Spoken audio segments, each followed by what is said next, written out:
guys, welcome back to Nerd Impact. We've been pretty busy around here. We know it's been a few weeks and being a bit inconsistent. We've got a lot going on. This is going to be incoming weekly, but it's going to be a little bit different. We gotten behind on Loki, which finished up, as well as 2 episodes behind on Superman and Lois. So we're going to talk about some stuff. It's going to be kind of loose today. We got for news for you some stuff we've seen, some places we've been, and then some news. So we got a toy maker here. Jake, you want to share some stuff with us that you've been working on over a bootleg and out making and about? These awesome things. They're like old school jiggler, finger puppet, cool rubbery gumball machine, thrift shop, flea market toys, and they're like super fun to play with, and they haven't been around for like 50 years, 50 years. And they're super awesome. Found out secret of some of this stuff. Everybody likes this guy. This is Bruce. He's great. Jake also started doing his line of colloquial cryptids. We kicked them off at ZoloCon. We were repping Bootleg Bonanza and repping Drake's Crazy Awesome toys. Yeah. And here's a special edition that Jake made. Yeah, special jiggler edition rubber chicken. Yeah. He's pretty great. Pencil topper. He's fun. He's fun. Some cool stuff there. Also, I bought a cool toy off of a buddy of ours down there, Matt Mullen, courtesy of Moshi Bros. Yep. Studio Moshi Bros. Got Gaia, Moshi. Hercules, Meteorite monster here. It's really awesome. It's got like a Skeletor color scheme going. Got the purple on top, the blue and the green. Really, really cool. Go check them out. Super fun.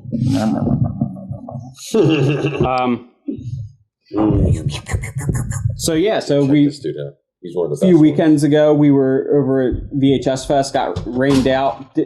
Not too much happened the day I was there, other than we watched some really messed up movies. And then, like I said, Jake and I went to ZoloCon repping Bootleg. Met some awesome people there.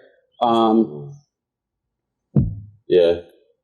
So we're having fun over here. I'm sorry. Go ahead, Massey. And VHS Fest was really, really cool. Among ZoloCon. ZoloCon was the best. VHS Fest was amazing. It was awesome. So we got to see a lot of cool people, a lot of cool toys. Toy makers and just really cool stuff. Got to hang out with the guy who organized the event. Mike Zolotoro. Shout out to him, man. Amazing guy. We're hoping to be able to spend some more time checking out his stuff. He's the creator of the Realm of the Underworld figures, which is like one of the coolest Warrior Beasts.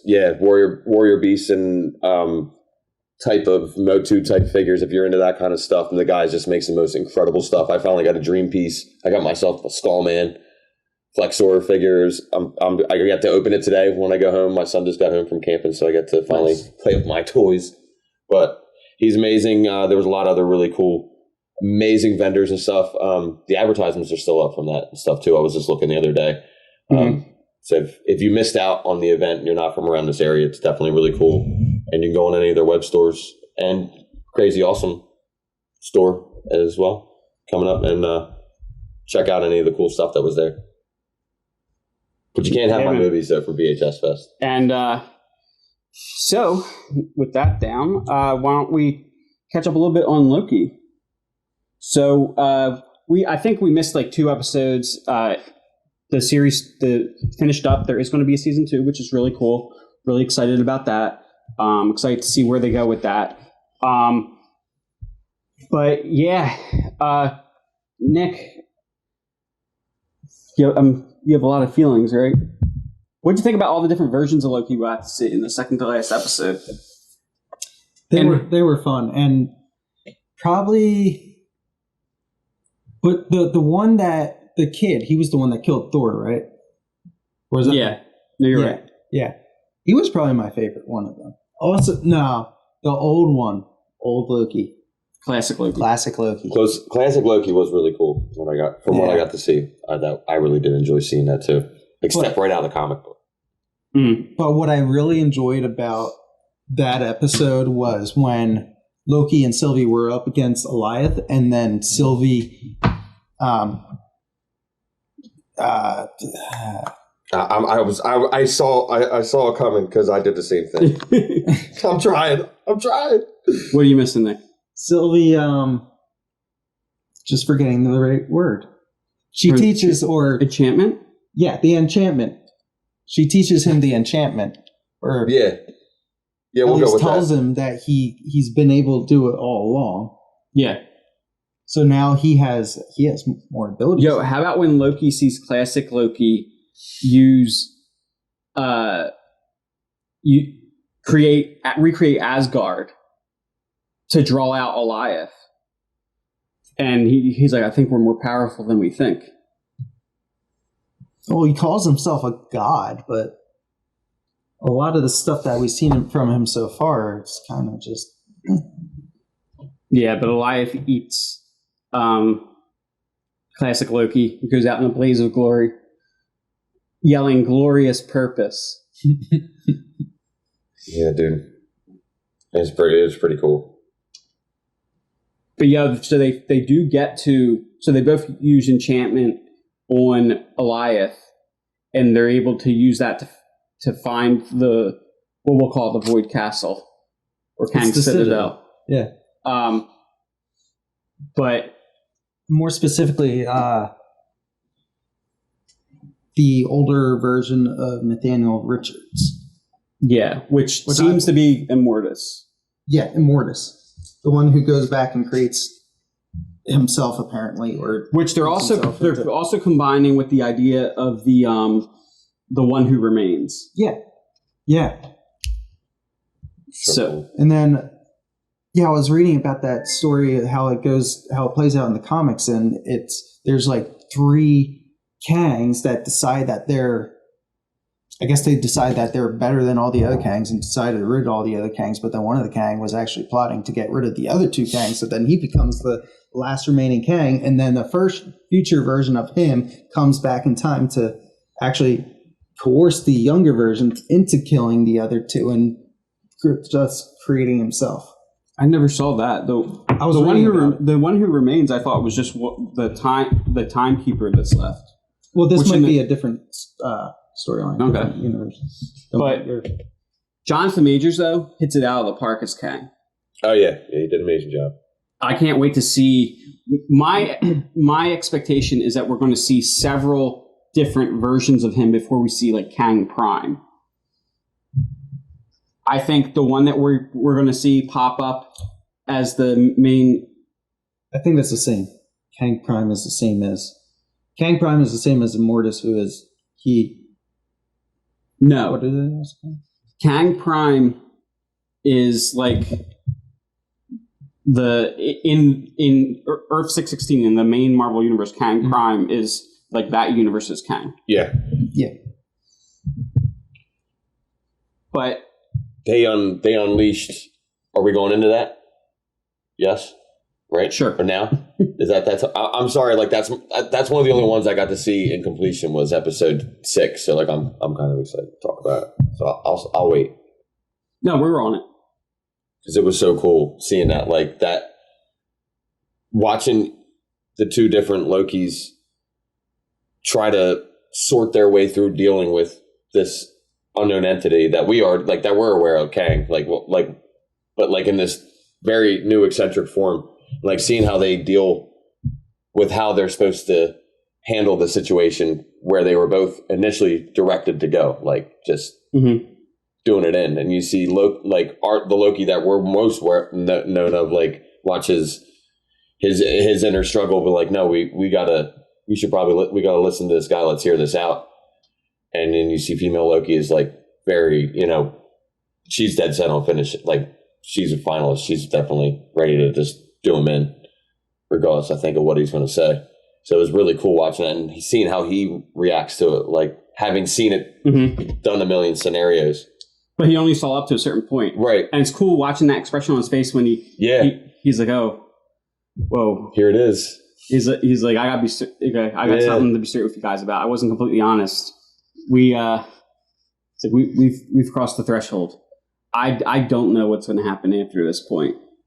Yeah, and like that's up to you. And it was so like it's just you totally feel this moment where it's like, oh, what the heck is about to happen? Like, well, and then they show so crazy when he says that they show the timeline starting to branch off. Oh, and it's wild. It looks like an infection running through like a vein.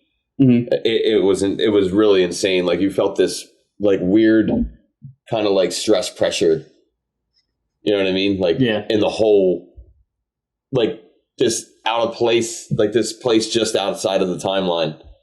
It almost had like a Wizard of Oz kind of and the labyrinth kind of feeling, like once like the wall of reality was broken, or like something like changed this part of this universe forever, and you like watch it collapse. Like it's like awe-inspiring and very like frightening. Well, I kept hearing that Wizard of Oz comparison thrown around of the man behind the curtain. Yeah, dude, unreal, just unreal performance by this guy. You know what I mean? And we get the reveal of the real villain behind everything, which was Miss Minutes. No, she knew what was going. She was in on it the whole time. She was his little digital lackey. That was one thing I said. I probably won't be able to watch a lot of it, but I'm like, I already love that clock character, man, and I did all the way through. I won't say because on our wonderful audience don't need to hear my dirty language, but yeah, she's a bad one. I like that. I like her. I hope to see a toy of that in the future. That would be fun. What you looking up over here, Nick? This stuff about Kang Prime and Immortus, and it's insane. You're going to go down a rabbit hole, man. Okay, go to. I'll have you guys research this. Go to MarvelFandom.com. Look up Nathaniel Richards Kang Earth 6311. Scroll down to. I just had it. Oh, anyways, just go there and you'll be able to see like a history of the different Kangs and how they created. Well, that's only one of the Kangs, 6311. No. It's a tie-in of 61. The one 616, 6311. There's stories of them tying into each other, and it's very convoluted. Yeah, and very convoluted. Yeah, Kang's all about alternate timelines, so keep that in mind. It's really interesting. It is pretty cool. Go read. Read. Reading is fun. But yeah, it really seems like this is setting up the multiverse, and people keep saying, "What if it's supposed to be its own standalone thing?" I'm like, why does anybody believe that when you have a show all about the multiverse coming in right after this? Like, why would you think it's a separate thing? Or then they'll or in the future be upset when it isn't. Yeah, a different thing. We're going Looney Tunes, and we're just going to mix animated and live action. Yeah, and it's going to be amazing. Yeah. But yeah, so that's the next step. So what it seems like though is this storyline, man. This is the next big storyline. This is the next big Thanos type storyline, like the new Infinity Saga, if you will. I'm gonna call it the Secret Wars saga. I feel like because that's where it's going. Yeah, it's definitely going to be bigger than Thanos. You stole it from me. This is, I think, anybody familiar with the comics. Of course, we all recognize that most people that watch this stuff are not familiar with the comics. Yeah. But people that are, you can definitely see the threads that are leading into a very Secret Wars like situation. I've been calling it and waiting for it for a long time, like since 87. But yeah, I just want to see Doom. I just want to see Doom done right in like a cool storyline. And I think like that would be like a cool epicenter piece. But yeah, so this is tying into, we know WandaVision is going to tie into Spider-Man and into Doctor Strange. We now know from some other news, well, we know this for a while, but this just confirms it. We've seen some Spider-Man toys. I'm sorry, Nick. We've seen some Spider-Man toys, and we're getting a Doctor Strange version of the Spider-Man suit that's going to implement magic, and it's amazing. It's gold and black. It's too cool. Sideshow Toys is what gave us the best look at it. Sideshow Toys. I believe it was Sideshow, right? Yeah. He's got like these cool like talisman bracelets and what looks like mystic webs. It's amazing. It's so cool. It's really cool. The color scheme is out of this world. Gold and black suit. No, black with gold highlights. Pun completely intended. It's Interstellar. The paint job is Interstellar. It looks like a fun toy. Yeah, so we're looking forward to that. Looking forward to... I don't like the whole reveals and toys thing because a reveal should be in the main content, not in an advertisement. A reveal is about the thrill of the reveal. And you want that. I want that in the main content, not in advertisement. Well, I think it's going to be something it is going to be in the main content, and that's how they're showing it off. The reveal is not within the main content. The reveal is. He means he doesn't want to see it until the movie. Yeah. Oh, okay, I got you. Not even to show it in the trailer. Would that count? Because they're holding out on the trailer, man. No, yeah, because I want a trailer to be minimal. In fact, I wouldn't even mind if there wasn't trailers. Nick likes title drops, music, release date. I want to know what it is, what it's about, when it will be out. That's it. I think you were a big fan of the way they did the Infinity War and the Endgame trailers. That was perfect. Go back to that. Civil War pissed you off because they revealed Spider-Man at the end of the trailer. And you were like, why they... Yeah. The pop down. Yeah. I love it. I got it amazing. Nick, but you have to understand the marketing side of it, that they're trying to give people reasons to go see the movie. And a lot of people like that. That's like what a lot of people are into, the hype and the build up and all the cool collectible stuff that they get to pre-order before the movie comes out. So that way when it comes out, they have their cool toy and their movie poster and all that stuff. I love it. All right. Off your soapbox yet? I'm off. Okay. Superman and Lois, guys. You got such a great show. Catching up to doing Superman and Lois, man. Such a great show. That's it. Go watch it. There, we're doing it. Moving along. We're doing YouTube videos Nick style now. Knocked it out. It's an awesome show. Superman's in it. He does some incredible stuff. You get to see the Eradicator like you haven't since you've looked at it in the comic books, and it's amazing. Go watch it. Next topic. Moving on. Now you hate me. Go ahead. Yeah, so Superman and Lois, last 2 episodes are pretty awesome.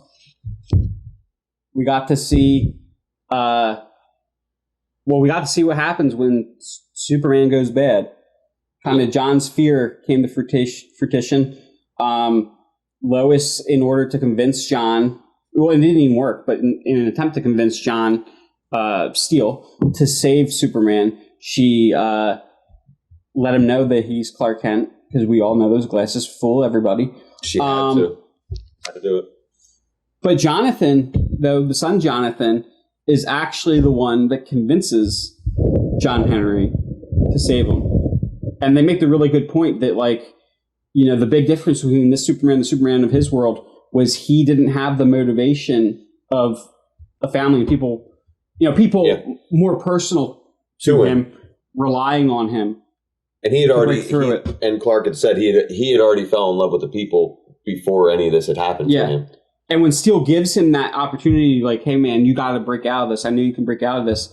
We see the flashes, the memories that let him break through Zod's control. Yeah. Let's highlight that. Zod is the one occupying him. When he breaks through that, it's the memories that the other Superman didn't have that allow him to break through that. Yeah. It really was like, and you could tell that there was definitely moments, even like not only just through his flashbacks, but through watching him fight through that process. That there were times he came close to really losing his cycle, but it was always that pure love of his family and the level of his home where he comes from is his new home where he comes from is kept him grounded and kept him from self-destructing. Yeah. It was amazing. And Superman does break out, or when Superman breaks out of this, and they team up, you get the bro shake as, you know, Steel reaches down, and I think you said that, like, are they going to bro it out? And, and he reaches up, grabs his hand, and pulls him up. Well, I said, I like buddy cop team up of the century right now. I'm like, this is great. Hell yeah, dude. We're seeing a lot of what me and Jake are loving, Steel without the helmet on. Yeah. Looks so much more badass. It We're does. hoping that's like in a lot of the CW shows, they slowly work their way up to the more comic booky costume. We're hoping that that's going to eventually lead to the full Chrome costume. Dome. Yeah. The whole head mold helmet with the face on it. It's definitely looking like it'll go that way. It'll be some epic battle where he's like sacrifices himself to save Clark again, and like his face gets like Doctor Doom melted, and he's like, "Yo, encase me in space age chrome." But they defeat Morgan Edge though. Tao Rowe. Yeah. Yep. Taro. He does. So he takes the Eradicator, and what it appears to be, takes all the consciousness into himself, and it's essentially becoming the Eradicator. Yep. Like full on, like all blue light and everything. Yeah, but so this next episode was about them confronting him. They're trying to find, and he's in containment. He's in containment at the time. With who's the DSA? No, who's the chick? Oh, Lindsay. What do you call her? His assistant. Yeah. Tal Rose, like minion. Leslie. That's Leslie. it. Yeah. Not Lindsay. Leslie. They're trying to find Leslie, and they do. But there wasn't a big. To me, the last episode wasn't about any big battle. It was about the different stuff that they reveal, and coping a with few little things that society. are teased too. Yeah.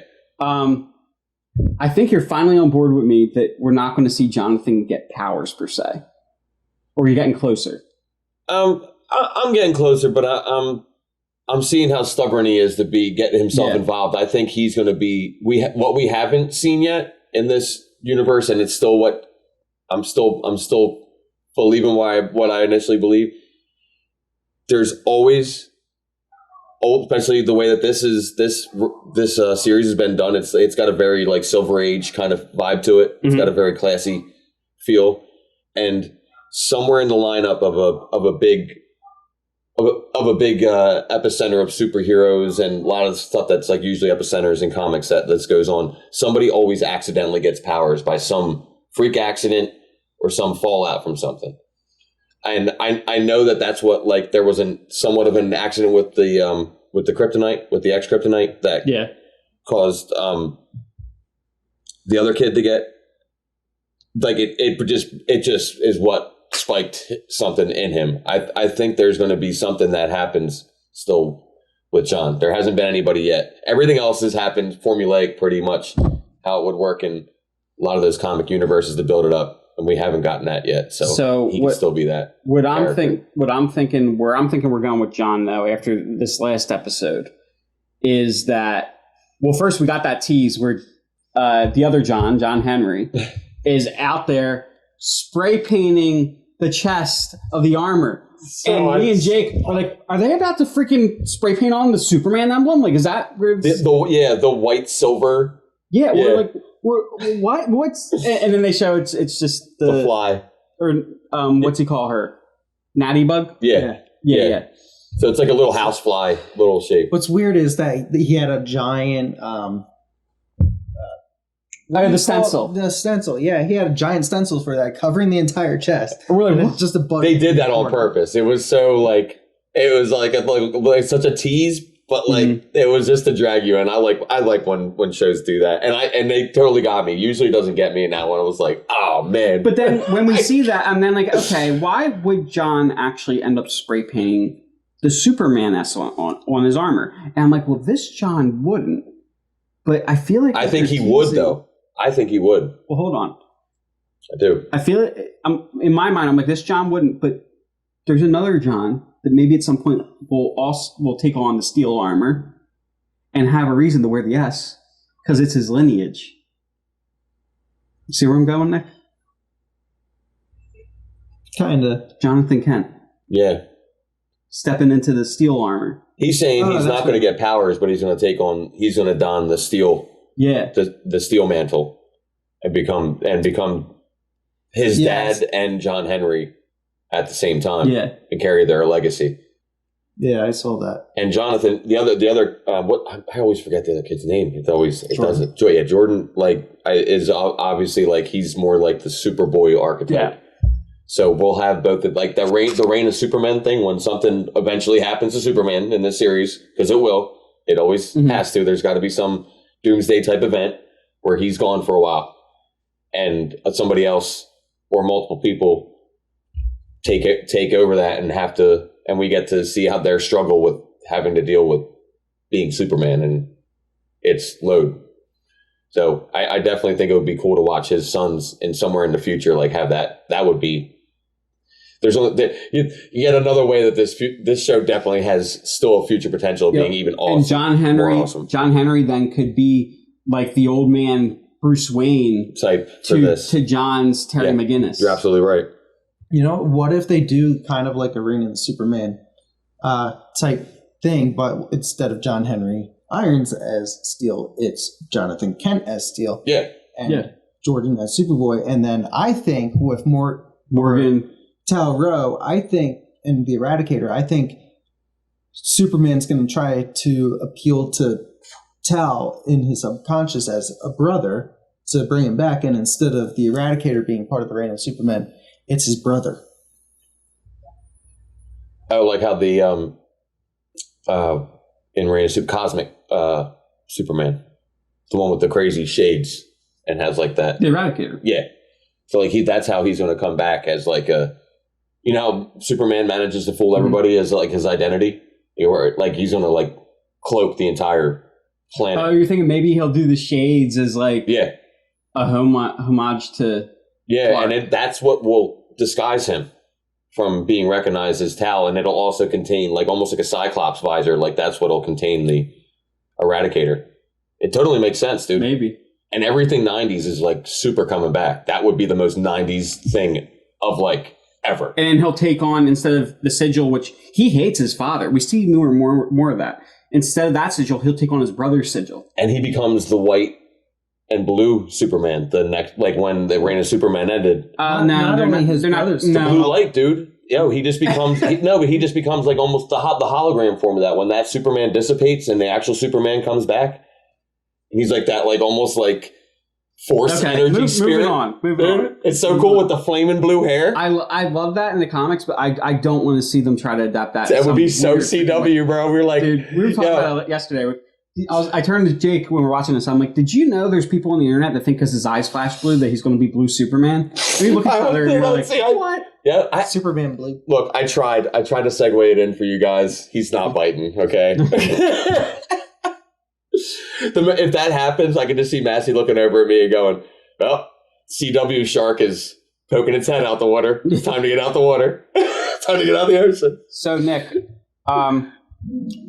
so I think we covered enough on that, but Nick... So funny. So we got surprised with Comic-Con this weekend. None of us were really so involved up on what was going on. And it looks like a lot of the studios aren't either, because there wasn't a whole lot of news coming out. And I think it's because if they're going to do Comic-Con from home, and I'm glad they still did it in some way, since they didn't have enough time to really fully prepare it. But studios are like, well, then let's just release stuff digitally ourselves if that's what they're doing anyway. We can do this on our own. So, but there was still a few things, and one of the greatest things to come out of this was the Dragon Ball panel. Oh man! And go ahead, Nick. Go ahead. It opened up with "Chala Hechala" actually being performed for you by the guy, who has so much energy and such a good vibe. Name, I can't remember. I can't pronounce it. Yeah, it's not something that I'd be able to remember. But watching him perform, it was amazing. Yeah, you'll never forget that performance. You won't, dude. It's it hasn't stopped. It just gives you so much good energy. It's so good. It's so good. But tell us a little bit about this panel, Nick. All right, so it started out with the Chala Hechala, and then there was some guests brought in. The voice actress for Goku, the producer for Broly and the upcoming movie, which this panel reveals. Mm-hmm. Yeah, and then amazing. Also, the guy in the middle. He was also a producer, but he's the overseer and story creator for like the cartoon series, and he's helping to adapt the animation and the story so that it keeps its original its original arc, but it has like a completely new feel and energy to it. Like they showed a character reveal that I know you weren't happy about, but it was more like they showed that character reveal really to showcase the new look and type of style that the characters are going to start to. Well, I liked everything with it. So yeah, they displayed some artwork from this movie with character artwork showing Piccolo is the parts of his skin where it's pink is now yellow, like and it has traditional Namekian. Has some cool different grid work too. I saw, right? I think I think the pattern is the same. Yeah, was it color change? Yeah, okay. Yeah. But then we also see Krillin. He now has white eyes instead of skin color eyes. Amazing. And then we also see Pan. Now, what's interesting is Pan is apparently in kindergarten. So there's a time gap here, about 5 years. So is the best part. I hope these kids are in it. I want to see the older versions of Goten and Trunks. And I want to know what's been going on with Goten all these years, because in Dragon Ball Super, they alluded to him, like they teased you seeing Goku and Goten training together, even on Beerus's planet. Right. So that's pretty exciting.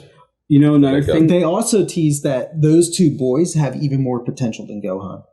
Yeah, but let's get back to Gohan though, because that's another thing I'm really excited about. Because last we leave Gohan, he's determined to surpass his father again, and now we're time jumping. I think we're going to see a badass Gohan pop back up, and with the the title reveal, I think I might also have something to do with Gohan. Dragon Ball superhero. So what if Gohan graduates beyond Great Saiyan Man and he joins the Galactic Patrol? There you go. Wow. And then that's where elite. There's a new character reveal. They didn't give his name or any detail about him. It's just the artwork. And he's in... Well, it actually might be two people. There's a character on the left. He has number 1 on him. It's in red. He has like 1 fin on his head. Character on the right had a blue number 2 on him. He had 2 fins. So I don't know if it's the same character with... Well, they said new character. So it's probably the same character with 2 different forms or looks. It'd be like a split identity thing too, like 2 different forms. Yeah, forms, 2 different forms. Yeah. So I think that character looks like he was part of the Galactic Patrol, and he might actually be Gohan's partner in the Galactic Patrol. There you go. That's pretty cool. Now they also, I think it was the end, they showed new animation for this movie. It wasn't a scene from the movie, but you got to see an awesome appearance for Goku in an animation style you haven't seen from Dragon Ball before. The color shading was different. Like there was more detail in the color shading. So clean. Yeah. And the way the movements are done looks incredible. Yeah. Yeah. Totally different. But it's felt so familiar. Like it was like usually when animation, like especially old school anime and cartoons, when they're updated or rebooted, a lot of times the animation's different style, like the style difference can be jarring. But like this was like, it was different, but it was so good that you didn't really even notice it. Yeah. Like your brain immediately associated it, but it's so like, wow. It looked like how Dragon Ball has looked previously, just more detailed and cleaner. A lot more detailed. And the movement is just so like, dude, it's not, you can't really, it's hard to describe. There's definitely really like more frames. There's more frames. Oh yeah. There's a lot of graphics too, like indicating like it was almost like they did say that they were. I know neither one of us loved this game, but the one thing that it had that was really cool were really cinematic movements. That when they came out with Dragon Ball Supersonic Warriors, was it Supersonic Warriors or? I think it was Supersonic Warriors. There was a really cinematic one that was called Dragon Ball Z. I thought it was Supersonic Warriors. No, it was after Raging Blast 2. Okay. But they've done it with some of the games where they make the movements and all look really dynamic. and they have like a lot of like the whooshing graphics around his fist and stuff, and that might sound weird and cheesy, but it looks really cool when you see it in motion. That was so cool. I'm excited for it. I think it looks amazing. I'm so glad that's like a purist and like guys that like really, really into it. Like I'm somewhat new, like off and on.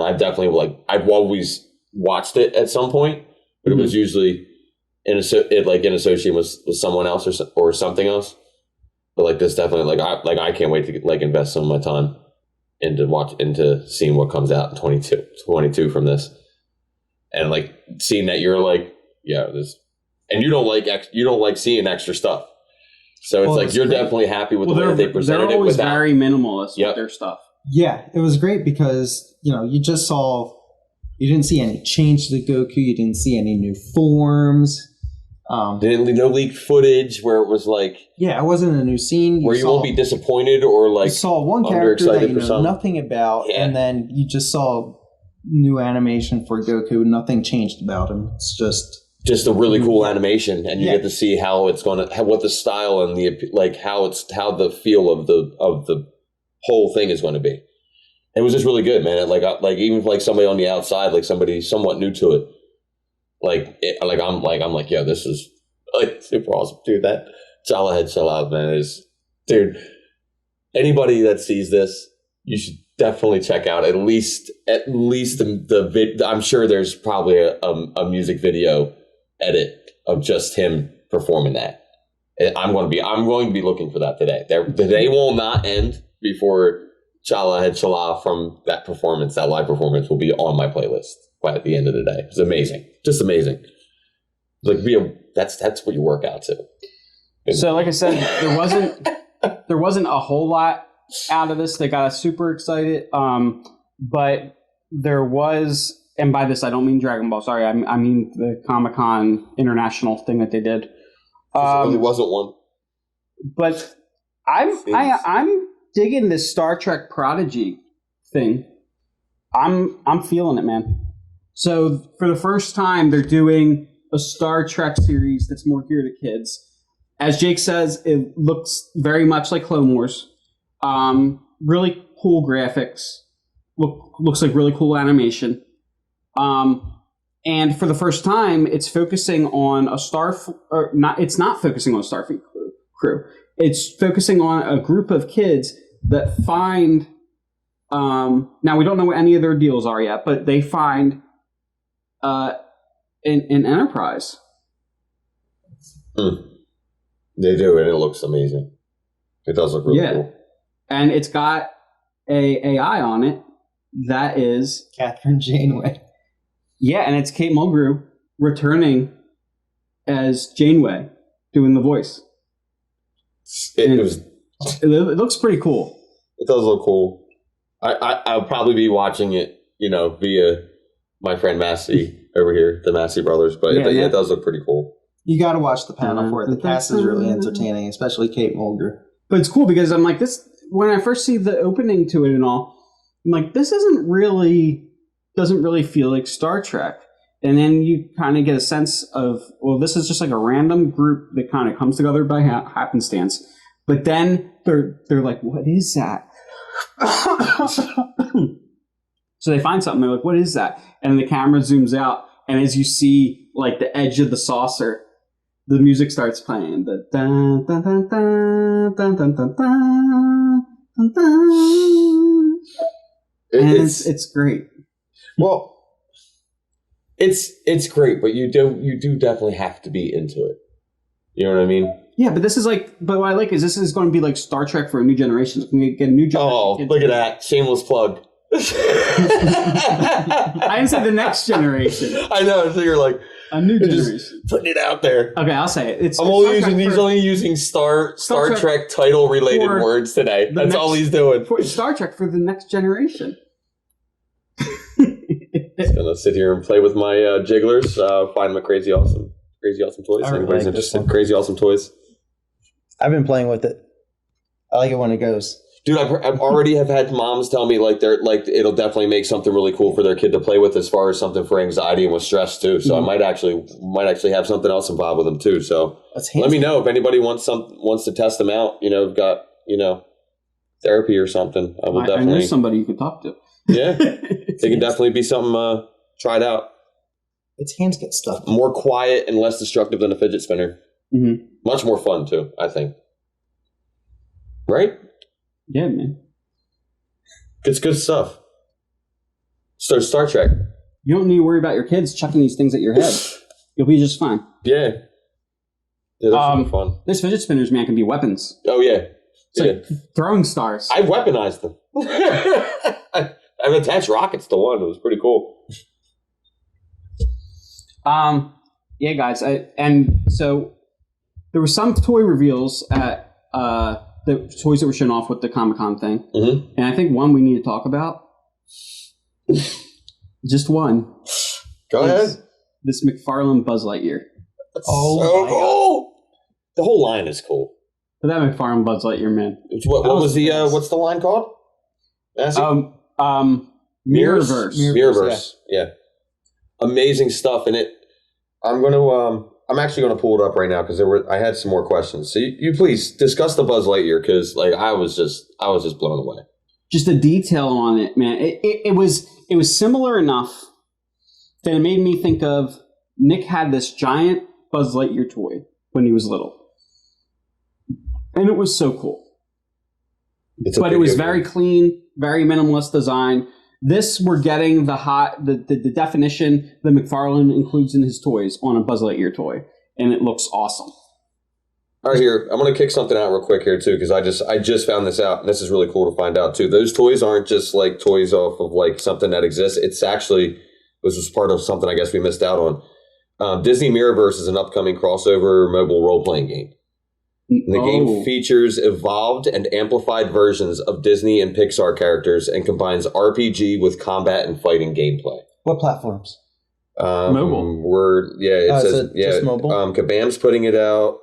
Action role playing release to be determined in 2021. So this is coming soon. Platform's Android.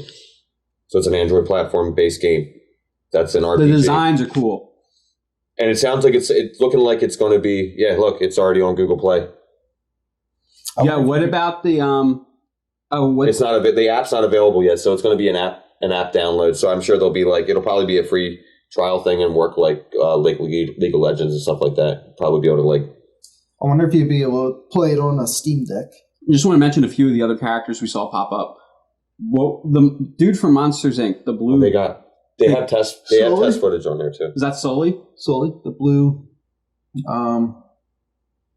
The blue monster. Yeah, Sully. Yep. He had like this yellow armor on, and he looked like an Overwatch character. It was really cool.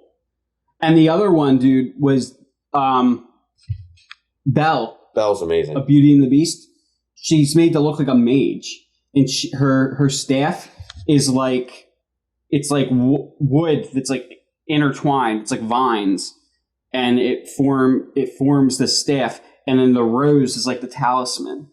Staff. We almost forgot to mention one of the main reasons why, not only like because of the story and the characters are cool, one of the main reasons why these toys are super awesome and like next level cool to want to play with and show off. They're McFarlane toys. Yeah. And it's like a whole next, like, but it's not like, it's not what McFarlane was putting out for a while. Like he's really back like on his game, and his guys are producing some really cool stuff. And these are like hands down, like going to be the coolest toys. You're not gonna be able to get these. Like the pre-order for this thing is going to be insane. Mm-hmm. I would definitely jump. And the pre-order is like super cheap. I'm looking at it right now. Pre-orders are live on Entertainment Earth. If you want to check it out now for $12.99 to $19.99 each. Super super available. Collectors can also get entire 7-inch and 5-inch waves in case sets. So the figures are slated for release in September. They said if you're unfamiliar with the Disney Mirrorverse mobile games. There's all kinds of cool descriptive stuff out there on all the characters that come with the figures, and the figures will pre-release the game. So you'll like how cool is that? You'll get to hype up an awesome RPG coming out with like figures to like get all like already get like in tune with the characters and everything. Mm-hmm. It's a really cool release. It's very really cool. I can't imagine it. And they got a whole story that's based on this stuff too. Disney's being really cool about this. That would be cool if it was a Nintendo Switch release and the McFarlane toys actually doubled as amiibos. Oh, that would be amazing. See, I don't like when they do that stuff. I do and I like don't. Skylanders. But McFarlane would do it right. It's not just an amiibo. It would be a collector's item, but it would also have that capability, like just an NFC tag in it. Okay. As well. Like the ones that they but then you can't use those characters unless you buy the toys. Right? Isn't that the way that works? No, that's not how it works. Okay, I thought that's the way it worked with Skylanders. No, you just get special stuff. Do you guys want to hear what But it was what Skylanders did, wasn't it? That you had to have the toys to use the character. I don't know. Maybe. Did you want to hear the awesome background story that kids get to build up to play with these toys with? What's up? It's so cool. Long ago, two stars collide to create an altered universe full of light and dark forces. In the Mirrorverse, stellar magic has evolved familiar words, now threatened by hordes of unrelenting, fractured enemies. Players unite teams of powerful guardians to battle together through an ever-evolving narrative of epic quests to defeat the fractured forces seeking to shatter the Mirrorverse. Choose from the vengeful, draconic mage Maleficent and armored-up Sully, the ultimate personal battle companion Baymax, and many more Mirrorverse Guardians. Each Guardian possesses powerful special attacks that are unique and authentic to existing Disney and Pixar characters. They are designed to complement each other through different team roles to maximize battle potential and chemistry, enabling players to advance through multi-levels of progress to the highest rank. Very cool. Very, very cool stuff.